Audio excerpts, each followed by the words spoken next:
사사기 15장 14절로 20절 말씀을 가지고 회복되어 소생하려면 이라는 제목으로 하나님의 말씀을 같이 묵상합니다.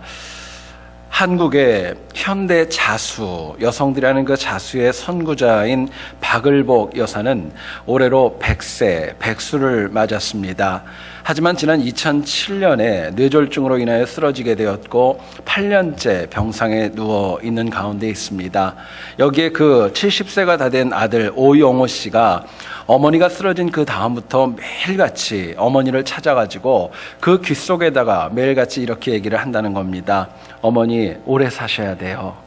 오래 살아야 합니다. 어머니 사랑합니다. 사랑합니다. 그 이야기를 계속적으로 하는 겁니다. 처음에 병원에서 많은 사람들이 그 오용호 씨를 보았을 때 그냥 저러다 말겠지 하는 마음이 참 많이 있었습니다. 그런데 시간이 지나면 지날수록 그 모습이 전혀 변하지 않았고 더 열정적으로 어머니를 향한 사랑을 고백을 하자 심지어는 누나들과 아내까지도 꼭 저렇게까지 해야 되나 생각이 들 정도로 어머니를 생각하게 되었던 것입니다. 여러분, 아들이 정성으로 8년 동안을 그렇게 어머니에게 사랑을 고백했는데요. 100세가 되었음에도 불구하고 병세가 더 악화되는 것이 아니라 더 좋아지고 있고 또 아들이 사랑을 고백할 때마다 나름대로의 육체의 반응도 보이게 되었다는 것입니다. 여기에 아들은 왜 이렇게까지 하느냐 물어보니까 그 원인을 이렇게 설명을 했습니다. 어려서 제가 아프면 어머니가 으깬 감자에 꿀을 섞어 주셨었습니다. 날 낳으시고 키우신 어머니가 나만 기다리는 아기가 되었는데 당연히 돌봐야지요. 그러고 이야기를 했답니다. 여러분, 오늘 우리가 사랑하는 현대를 보게 되면은요, 모든 것들이 다 죽어가고 있는 현실입니다. 인간의 윤리도 죽어가고 있고요, 양심도 죽어가고 있고 또 인간관계 역시도 깨어져서 죽어가고 있습니다. 하나님 백성들 살려야 된다는 거 너무나도 당연하게 배웠지만 현실은 그렇지 않다는 것이 오늘 우리의 모습입니다. 그렇기 때문에 예수 그리스도의 회복과 소생케 하심으로 살아난 우리라도, 하나님 백성이라도 항상 살리는 사역을 감당해야 마땅한 것입니다. 여러분, 오늘 본문을 보면 유다 지파에게 이제 붙잡힌 삼손이 블레셋 진영으로 끌려왔기 때문에 많은 유대인들은요 생각했을 겁니다. 이제 삼손은 죽었을 거야. 더 이상 소망이 없었을 거야. 여겼을 겁니다. 그런데 오늘 본문 15절을 보시면은요, 삼손이 나귀의 새 턱뼈로 블레셋 사람을 무려 1000명이나 죽였다라고 이야기하고 있습니다. 내용은 굉장히 짧고 간결하게 기록되어져 있지만 그 과정을 생각해 보면은요, 삼손이라는 인물이 얼마나 괴력을 가지고 있었고 얼마나 힘이 장사였는지를 저희들에게 보여줍니다. 결국 삼손은요, 특별한 무기 하나 손에 쥐은 것이 없이 다만 나귀 턱뼈 하나로 인하여서 엄청난 승리를 거두게 되었던 것입니다. 결국 처음에는 죽었다 여겨졌던 한 영혼이 이제는 하나님의 은혜 가운데 회복되어졌고 소생하였고 자기 자신은 물론이고 많은 이스라엘 백성들을 살리는 데 힘있게 쓰임받을 수 있었던 것입니다. 여러분, 오늘 선호회 여선교회 헌신 예배를 저희들이 같이 드립니다. 하나님께서 세상의 많은 사람들 가운데 우리를 예수 그리스도를 믿게 하시고 또 선호회 여전도회 임원과 또 사역자로 저희들을 부르신 목적이 무엇이라고 생각을 하십니까? 그냥 각 교회에서 열심을 가진 여성들의 친목과 교제를 위하여 모이는 거, 사실은 그것은 굉장히 작은 부분의 목적일 것입니다. 진짜 목적이 있다면은, 가장 큰 목적이 있다면은 여선교회가 하나님께 받은 은혜로 죽어가는 영혼들을 회복시키시고 소생케 하는 것이 우리의 목적일 것입니다.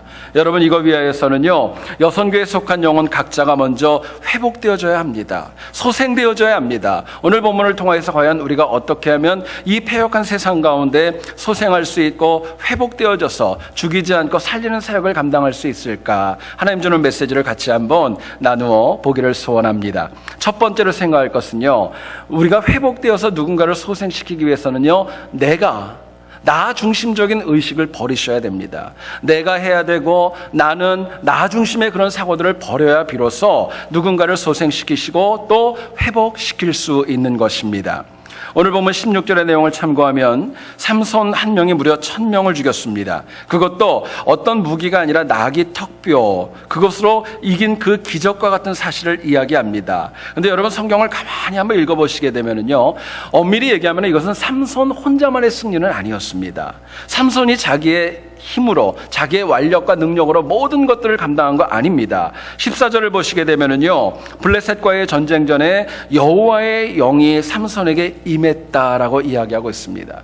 하나님의 영이 임한 거예요. 또 18절 말씀을 보시죠. 주께서 종의 손을 통해 이 큰 구원을 베푸셨다 이야기합니다.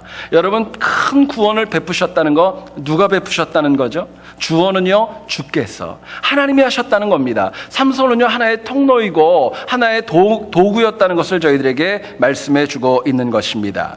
삼손은 비록 일반인과는 다른 엄청난 힘이 있었지만은요, 블레셋 1000명을 치고 갈증이 극심해서 죽을 지경까지 갔다고 이야기합니다.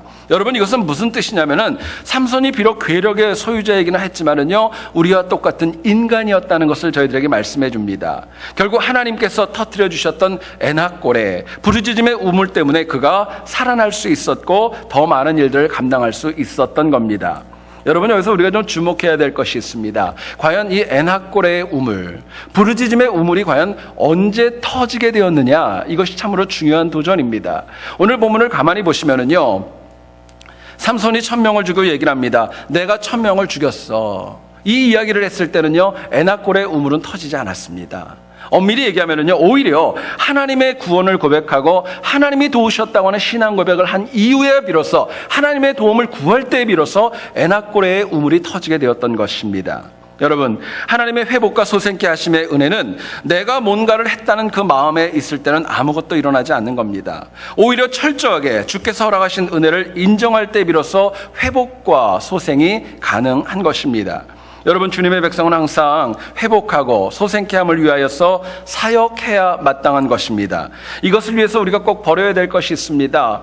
특히 앞에 서는 사람들, 리드하는 리더들이 꼭 가지고 있고, 그러나 버려야 될 것이 있다면 내가 했다는 것, 나 때문에 했다는 것, 나로 인하여 이 일이 이루어졌다고 하는 나 중심적인 사고 버리셔야지 내 주변에 있는 영혼들을 소생케 하고 회복하게 할 수 있는 것입니다. 자, 그렇다면 우리가 소생과 회복을 소망을 합니다. 어떻게 하면 내가 나 중심의 의식을 버릴 수가 있을까요? 내가 했어, 나 때문이야, 이거 어떻게 하면 버릴 수 있을까요? 본문은 저희들에게 이렇게 도전합니다. 우리가 나는 하나님의 손에 붙들린 나귀 턱뼈에 불과하다는 거 아셔야 됩니다. 나는 하나님의 손에 붙들린 나귀 턱뼈에 불과하다는 거, 그거 알면은요, 나 중심적으로 생각하지 않는 거예요. 본문 15절을 한번 보시면은요, 삼손이 나귀의 새 턱뼈를 보고 손을 내밀어 집어들고 그것으로 1000명을 죽이고 말씀합니다. 여러분, 생각해 보세요. 여기에 있는 우리 가운데 아무나 나귀 턱뼈를 붙잡았다고 해서 그것으로 블레셋 사람 1000명을 이길 수 있는 사람이 누가 있겠습니까? 사실 우리는 그거 불가능한 겁니다. 그런데 결국 불가능해 보이는 이 이적은 삼손과 나귀 턱뼈가 다른 누구도 아니라 하나님의 손에 붙들렸기 때문에 이것이 가능했던 거예요. 그게 너무나도 중요한 겁니다. 오늘을 살아가는 현대인들, 하루가 다르게 첨단 과학의 발전과 혁신적인 사상, 첨단을 걷는 철학들이 우리 주변에 얼마나 많이 있는지 모릅니다. 그러나 인간이 아무리 탁월해도 하나님 손에 붙들려야 재구실할 수 있다는 거 잊지 마셔야 됩니다. 하나님 손에서 벗어나면은요, 아무리 위대한 거 가지고 있어도 소용없다는 거예요. 하나님 손 밖에 있는 과학과 철학은요, 사람을 세우지 못하고 넘어뜨릴 때가 더 많습니다. 하나님 손에 붙들리지 않는 문화와 철학이 결국에는 오늘 이 미국 땅을 동성애로 물들게 하는 아픔도 이루어지게 되었습니다. 여기에 성경은 저희들에게 분명히 이야기합니다. 인생을 의지하지 말라. 그의 호흡은 코에 있나니 새말 가치가 없느니라. 인간의 실존을 그렇게 얘기를 합니다. 여러분, 이처럼 우리 인생이 약해도 하나님의 손에 붙들리게 되면 그 손 안에 있으면 절대로 약하지 않다는 것, 저희들에게 말씀하고 도전하는 것입니다. 최근에 미국 땅에도 굉장히 큰 불경기가 있지요. 불경기로 인하여서 직업을 잃고 집에서 이렇게 노는 분들을 전문 용어로 얘기하면 백수라고 합니다. 근데 이 백수를 얘기를 할 때 교회 직분자로 재미있게 비유하는 내용이 있어서 제가 책에서 봤는데요, 소개하기를 원합니다. 보통 백수가 된 지 1년이 지나면은요, 직장도 좋아하지만 이제는 집도 사랑하기 때문에 집사가 된답니다. 백수가 된 지 2년이 되게 되면은요, 장기간 노는 장로가 된답니다. 3년째가 되면은요, 목적 없이 사는 목사가 된답니다. 참 마음이 아프죠. 문제는 직장을 잃고 할 일이 없는 백수만 무기력한 거 아닙니다. 우리가 하나님 손에 붙들리지 않으면은요, 아무리 많은 능력이 있고 탁월한 지혜가 있고 공부가 있고 학력이 있다 할지라도 그 사람은 결국에는 무기력하게 될 수밖에 없는 것입니다. 여러분, 항상 여러분들 입 가운데 혹시라도 내가 나 때문에 이거 만약에 강조한다면은요, 나도 역시 불경기의 집사, 장로, 목사가 될 수 있다는 거 잊지 마셔야 돼요. 무기력하게 되는 것입니다.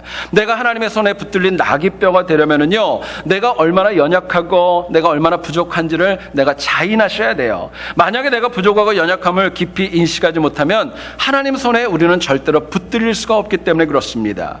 문제는 많은 신앙인들이요, 입술로는 부족하고 연약함을 이야기하지만은요, 결국 현실에 있어서는 자기를 나타낼 때가 너무나도 많은 것이 오늘 우리 인간의 실존이 아닌가 생각해 봅니다.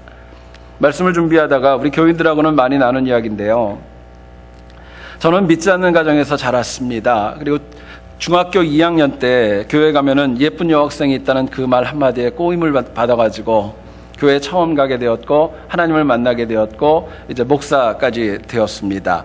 그렇게 신앙생활을 시작을 했는데 할수록 참 많이 기뻤습니다. 또 하나님을 인격적으로 만나게 되니까 제 마음에는 정말 형용할 수 없는 기쁨과 사명도 있었습니다. 그렇게 그러나 어렵게 신학 공부를 결정하게 되었는데 초기에는 저희 어머님 아버님이 굉장히 많이 반대를 하셨어요. 경제적으로는 그렇게 어렵지는 않았지만 공부하는 기간 내내 많은 박해도 있었고 인종도 없었고 참 쉽지 않았었습니다. 그리고 제가 애틀란타에서 유학생활을 시작을 하면서 그때 제 나름대로 하나님 앞에 감히 그렇게 고백을 했던 적이 있었습니다. 제가 그렇게 얘기를 했어요. 하나님, 저 같은 사람 안 쓰시면 손해십니다. 한마디로 까불었죠. 정말 말도 안 되는 얘기를 한 거예요. 하나님, 저 같은 사람 안 쓰시면 손해입니다. 그렇게 얘기를 했습니다. 그런데 PhD 과정을 갖다가 어플라이 하면서 제가 공부했던 분야와 교수님이 맞지 않아서 참 많은 어려움이 있었습니다. 그 가운데 제가 하나님 앞에 매일같이 교회 나가 엎드리면서 기도의 제목이 완전히 바뀌었습니다. 그 다음부터 이렇게 기도했습니다. 하나님, 저 같은 거 써주셔서 너무너무 고맙습니다.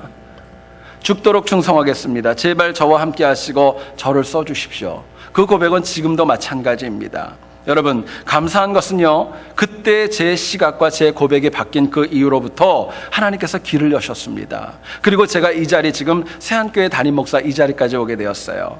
여러분, 우리가 누군가를 회복해야 하고 소생시키기 위해서는 우리의 자세와 우리의 영적 고백부터 바뀌셔야 돼요. 만일 내가 여전히 나만 강조하고 있다면요, 나는 아직 쓰임받을 때가 안 된 겁니다. 아직 쓰임받을 때 아닙니다. 내가 보기에도, 내가 아무리 잘나 보여도요, 하나님 손에 붙들린 낙이 턱뼈라는 거, 그거부터 인식하셔야 내가 쓰임받을 수 있는 것입니다. 여러분, 그렇기 때문에 주의 백성은요, 하나님 손에 붙들려야 힘있게 쓰임받는 거예요. 그게 하나님 저희들에게 주시는 영적인 도전이고 이치인 것입니다. 성경을 보면 최근에 저희들이 새벽에 생명의 삶을 통해 묵상합니다. 골리앗이라는 장수를 여러분 아실 거예요. 블레셋의 장수였고 실제로 그 영혼의 키를 보니까 293cm입니다. 저희 교회 분들은 통이 커가지고 별로 안 놀래요. 293cm면 여러분 엄청난 거구 아닙니까? 그리고 그 사람이 전쟁터에 나와서 입었던 갑옷이 무려 65kg가량이 됐다고 합니다. 그러니까 웬만한 우리 여성분들을 이렇게 업고 나갈 정도로 굉장히 강한 체력이 있었죠. 그렇기 때문에 이스라엘 군인들은요, 골리앗을 보고 기가 질렸고 심지어 40일 동안이나 전쟁에 응할 마음이 없었던 겁니다. 그런데 다윗이 물매로 모두가 두려워하던 골리앗을 넘어뜨렸습니다. 생각해 보시면은요, 다윗의 물매 솜씨가 탁월했기 때문에 여러분 그랬다고 생각하십니까? 물론 그것도 있어요. 그런데 그것이 다는 아닙니다. 다윗이 불가능해 보이는 골리앗을 극적으로 넘어뜨린 이유가 있습니다. 그 영혼이 하나님의 손에 붙들렸기 때문에 그렇습니다. 하나님 손에 붙들려서 자기 역할을 제대로 감당했기 때문에 하나님이 다윗을 쓰셔서 블레셋 골리앗을 넘어뜨렸던 것입니다. 여러분, 선교회가 존재하는 이유, 성도가 존재하는 이유가 있습니다. 하나님께 받은 은혜를 가지고 누군가를 회복케 하고 소생케 하기 위함이 목적입니다. 그리고 이처럼 선교회 회원으로 사역하고 수요 예배 오실 정도라면 열정이 있다는 거 부인할 수 없습니다. 그런데요, 우리가 선교회 사역을 하다 보면은 어떤 모임에 가다 보면은 나도 모르게 내가 앞으로 나타날 때가 적지 않은 것이 사역의 특징입니다. 여러분, 그렇기 때문에 더욱더 내가 나 때문에 나 중심에 이거부터 극복하셔야 됩니다. 이거 내려놓으셔야 돼요. 계획한 일이 잘 될 때도 잘 안 될 때도 하나님 붙들고 나가는 지혜가 저희들에게 필요합니다. 그래야 바로 그때로부터 하나님의 살아계심과 역사와 인도하심과 삼손에게 주셨던 승리가 나에게 주어지는 것입니다. 여러분, 우리가 하나님 손에 반드시 붙잡혀야 될 필연적 이유가 있습니다. 뭐냐면은요, 하나님 손에 붙들려야 내가 살 수 있고 내 주변도 살 수 있고 내가 섬기는 교회도 살 수 있기 때문에 그렇습니다. 그러나 여전히 내 마음속에 그래도 내가 나 때문에 나로 인해서 내 중심적인 사고가 만약에 있다면은요, 결국은 나도 죽는 거예요. 내 주변도 죽는 것입니다. 교회도 힘들어지는 것입니다. 저는 여러분들이 진심으로 하나님의 강한 손에 붙들려 살아가기를 간절히 소원합니다. 그래서 우리를 통해 죽어가는 영혼들이 회복되어지고 소생케 되는 역사, 그 헌신이 있기를 주의 이름으로 축원드립니다. 두 번째로 생각할 것은요, 우리가 하나님 앞에 쓰임받고 소생케 하고 살리기 위해서는요, 하나님께서 솟아나게 하시는 엔하골의 은혜가 있어야 됩니다. 하나님이 솟아나게 하는 은혜가 저희들에게 필요하다는 거예요. 본문 18절을 한번 보시기 원합니다.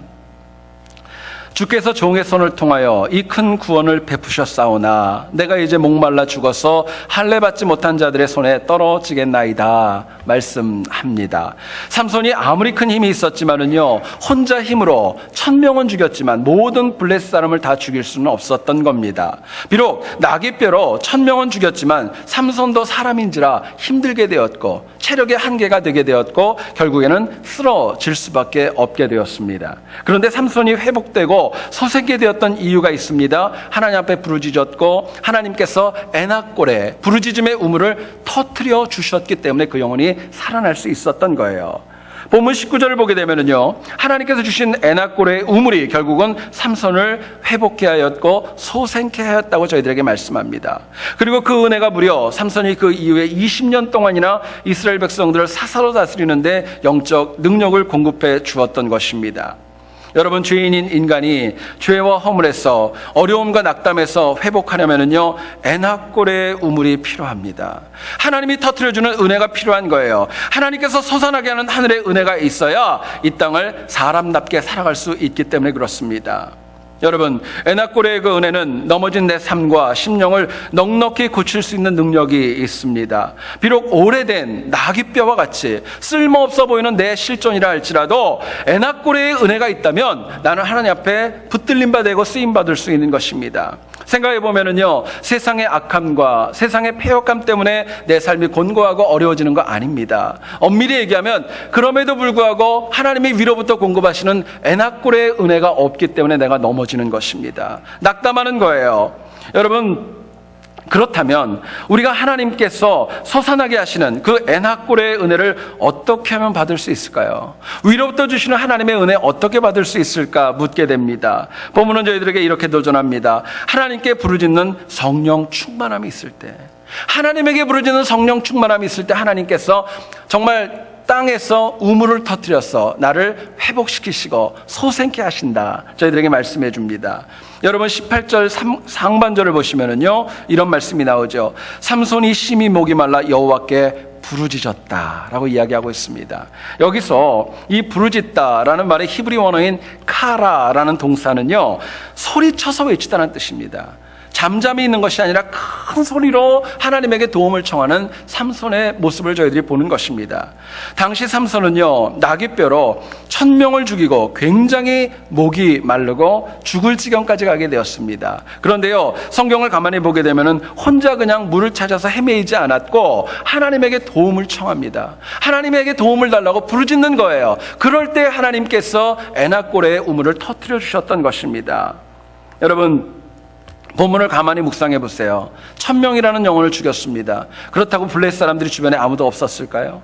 사실은 그렇지 않아요. 주변에 많은 블레셋 사람들이 있었을 겁니다. 그럴 때 삼손은 가장 먼저 했던 것이 있습니다. 유대에 보내가지고 원병을 청하지 않았습니다. 사람의 도움을 청한 것이 아니라 하나님 앞에 간절하게 부르짖음으로 인하여서 그때 받은 능력, 엔하골의 은혜로 그 모든 어려움을 다 헤쳐나갈 수 있었던 것입니다. 여러분, 하나님의 은혜는요, 부르짖는 자만이 누릴 수 있는 특권입니다. 하나님 앞에 부르짖는 영혼들만 누릴 수 있는 것이 하나님의 은혜인 거예요. 하나님의 백성이 부르짖으면 세상 사람들이 자신의 아픔을 위하여서 하소연하는 것, 그것과 절대로 비교할 수 없죠. 문제는 우리가 그냥 부르짖을 수 없는 겁니다. 여러분 생각해 보세요. 소리 질러가면서 누군가를 부르짖는 거 쉬운 거 아닙니다. 하물며 하나님이겠습니까? 하나님을 향하여 부르짖는 것 인간적인 결단으로 되지 않습니다. 성령 충만해야 가능한 것입니다. 하나님의 영이 임할 때 비로소 내가 그분을 향하여 힘있게 능력있게 부르짖고 찾을 수 있는 거예요. 성경을 가만히 읽어보면요, 그런 말씀이 나옵니다. 삼손이 나귀의 새 턱뼈를 사용했다라고 이야기합니다. 성경은 참 자세합니다. 나귀의 턱뼈라고 얘기하지 않습니다. 새 나귀의 턱뼈라고 이야기합니다. 주석을 찾아보니까요, 일반적으로 오래된 나귀의 턱뼈는요 굉장히 건조해진답니다. 그렇기 때문에 힘이 없대요. 조금만 부딪히고 충격이 있으면 금방 깨져버린다는 거예요.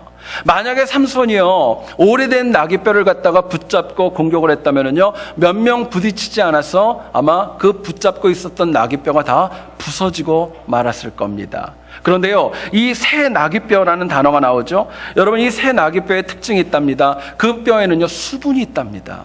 수분이 있는 것이고요, 축축하기 때문에 돌처럼 단단하대요. 그러니까 이건 부서지지 않는 겁니다. 여러분, 성령 충만은요 옛날에 내가 받은 은혜 가지고 살아가는 거 아닙니다. 새롭게 하나님이 날마다 축축하게 내려주시는 은혜 받고 살아가는 거예요. 그 은혜가 있어야 합니다. 성령 충만은 절대로 영적으로 건조한 영혼에게 임하지 않기 때문에 그렇습니다. 여러분, 오래 믿었지만 활력이 없는 분들이 있죠. 영적인 활력이 없는 분들이 있고 항상 그러려니 습관적으로 믿는 신앙인들이 있습니다. 특징이 있습니다. 영적으로 건조한 겁니다. 영적인 건조증에 걸리면은요 교회 일에 관하여 평가는 참 잘합니다. 이건 잘했어, 이건 못했어, 이건 뭐가 문제야, 이건 어떻게 된 거야, 이거 평가는 잘하는데 실제적인 헌신과 희생은 전혀 하지 않습니다. 영적 건조증이 걸리게 되면은요 과거에 집착해가지고 새롭게 주어지는 은혜에 받지 못하고 넘어지는 것입니다. 결국 영적으로 건조한 영혼은요 결코 성령 충만으로 하나님 부르짖을 수 없는 것입니다. 여러분, 에나꼴의 은혜, 이것은요 성령 충만으로 부르짖을 때 받을 수 있는 은혜입니다. 터트려지는 은혜, 하나님이 기적과 같이 주시는 은혜는요 성령 충만으로 부르짖으셔야 되는 거예요. 우리가 성경을 보면 야곱이 야복강가에서 성령 충만으로 부르짖었을 때 에나꼴의 은혜가 일어나지 않습니까? 요나가 물고기 뱃속에 성령 충만으로 부르짖었을 때 에나꼴의 은혜가 역시 일어났습니다. 에스더가 하만의 괴계 가운데 성령 충만으로 하나님 앞에 금식하며 엎드렸을 때 비로소 민족을 살릴 수 있는 에나꼴을 하나님이 허락해 주셨던 겁니다. 결국 소생과 회복됨은요 우리가 성령 충만으로 부르짖을 때 가능하다는 거 마음에 새기고 또 새겨야 됩니다. 문제는요 이거 다 압니다. 우리가 다 알고 있지만은요 우리가 하나님 앞에 성령 충만으로 부르짖는 것을 가장 나중의 것으로 두는 데 어려움이 있습니다. 우리 삶 가운데 하나님께 부르짖음이 가장 나중이 되면은요 우리의 삶은 결국은 피폐해질 수밖에 없고 세상에서 당하는 모든 고통과 어려움, 고생 다 겪을 수밖에 없는 것입니다. 그렇기 때문에 어려움과 여러분 아픔이 있으면은요 가장 먼저 하나님의 몸된 교회로 오셔서 성령 충만한 가운데 내 문제 하나님 앞에 부르짖을 수 있어야 돼요.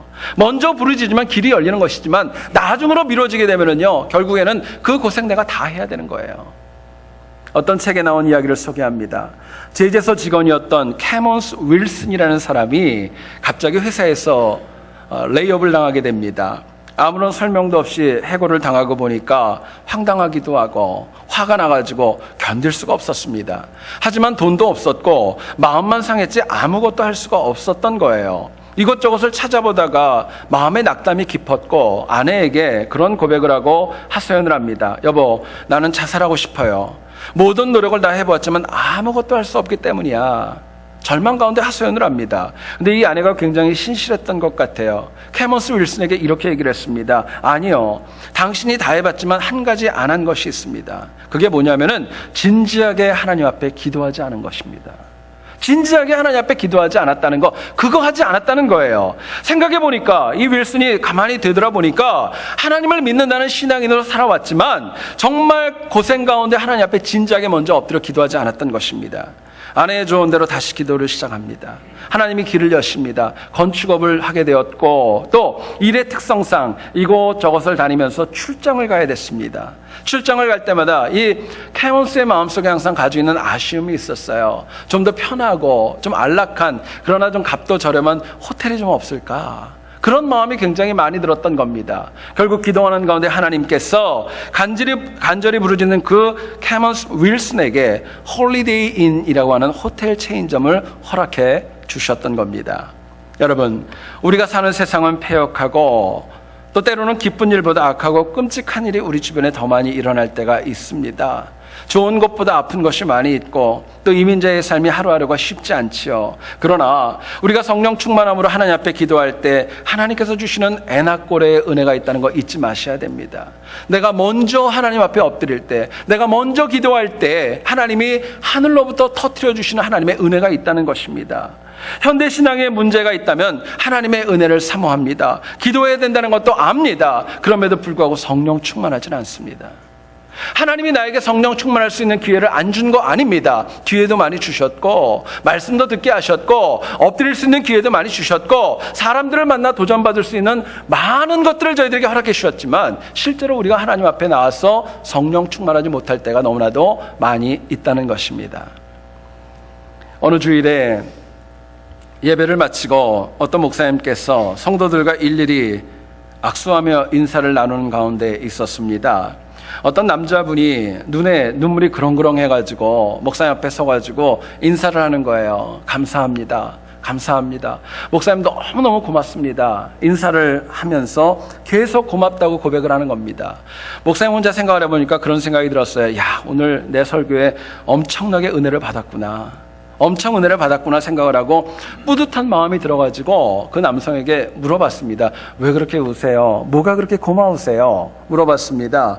이 남성이 이렇게 인사를 하더랍니다. 제가 불면증에 걸려가지고 별 방법을 다 써도 못 잤습니다.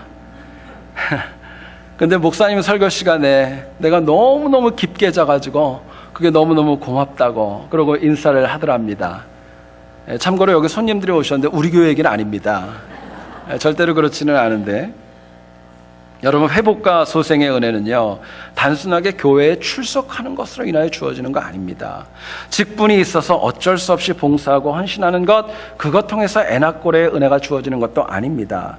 우리에게 다른 무엇보다도 성령 하나님의 충만하신 은혜가 있어야 합니다. 일하고 봉사하고 사역하시고 섬기실 때마다 성령 충만이 있어야 지치지 않습니다. 성령 충만이 있어야 더 힘있고 더 큰 하늘의 아이디어를 가지고 일할 수 있는 거예요. 저는 이 여선교회뿐만이 아니라 이 자리에 있는 모든 분들이 다 매사에 성령 충만으로 열정적으로 하나님 섬기기를 간절히 소원합니다. 우리 선교회 일에 속하는 분들에게 제가 꼭 부탁드리는 거, 선교회 일을 열심히 섬기는 거 너무너무 중요하고 소중한 일입니다. 꼭 하셔야 될 일이에요. 근데 한 가지 더 부탁드릴 것이 있습니다. 뭐냐면요, 지교회에서, 내가 섬기는 교회에서도 하나님이 나에게 허락하신 사역과 그 선교의 사역 두 가지를 다 열정적으로 병행하셔야 됩니다. 하나에게만 치중되는 것과 하나님 기뻐하는 거 아닙니다. 같이 하셔야 돼요. 그러나 현실은 내가 아무리 열심히 해도 한계가 있고 상처와 도전도 만만치 않은 것이 오늘 우리의 현실입니다. 어쩌면 열심히 하려면 열심히 하려고 할수록, 내가 더 헌신하고 엎드리고 기도하려고 할수록 더 많은 방해와 도전과 공격이 있는 것, 오늘 우리의 현실입니다. 여러분, 그렇기 때문에 우리가 성령 충만함으로 하나님 주시는 은혜 가운데 부르짖고 또 에나꼬레의 은혜를 덧입어야 마땅한 것입니다. 여러분, 그럴 때 부족한 나를 통하여서 내 주변과 교회와 사역 현장과 내가 접하는 모든 사람들이 주님의 은혜 가운데 소생되어지고 회복될 수 있기 때문에 그렇습니다. 여러분, 우리가 항상 하나님 주시는 성령 충만함의 은혜에 잃지 않고 에나꼬레의 은혜를 가지고 승리하는 우리 모두 될 수 있기를 다시 한번 주의 이름으로 축원드립니다. 하나님 저희들에게 말씀하셨습니다. 내가 거룩하니 너희도 거룩할지어다 말씀하셨습니다. 이 말씀은 우리가 세상과 똑같이 살아가는 것이 아니라 역행해야 된다는 것을 저희들에게 강조합니다. 세상은 죽이려고 합니다. 상처 주려고 하고 넘어지게 하려고 하지만은요, 하나님 믿는 신앙인들은 세워주고 살리고 소생시켜야 마땅한 것입니다. 이거 위하여 오늘 말씀을 제가 정리합니다. 내가 하나님 손에 붙들린 나귀의 턱뼈라는 거 기억하시고, 나 때문에 나 중심의 사고, 이거부터 버리셔야 합니다. 또한 성령 충만으로 부르짖으셔서 하나님 터치시는 애나꼴의 은혜 깊이 체험하셔야 됩니다. 그래서 우리 선호회 여선교회 연합회를 통하여서, 여기에 있는 우리를 통하여서 더욱더 주변에 있는 많은 영혼들이 회복되고 소생되는 은혜가 있기를 다시 한번 주의 이름으로 축원드립니다. 기도하겠습니다.